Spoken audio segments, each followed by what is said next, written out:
Est-ce que tu connais le rhinocéros noir? Une espèce originaire d'Afrique faisant partie du Big Five, les animaux culturels et emblématiques de ce continent. L'histoire du rhinocéros noir est touchante, captivante et met en lumière le commerce à grande échelle de notre société moderne. Sa corne, elle est la raison malgré lui de son extinction.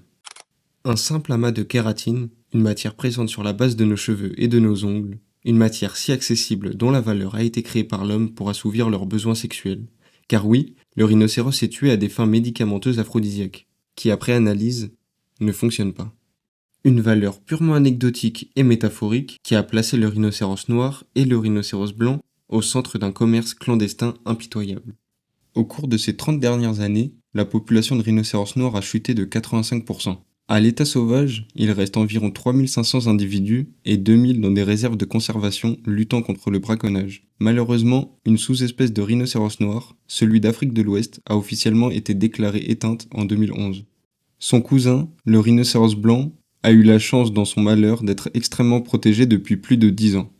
Leur nombre d'individus était descendu en dessous des 1000. Et comme le rhinocéros noir, une sous-espèce de rhinocéros blanc a été déclarée éteinte en 2018. Pour cause, le braconnage. Si t'es intéressé par le monde sauvage mêlant nature et culture, n'hésite pas à t'abonner, partager ou commenter quel sujet tu aimerais voir à l'avenir.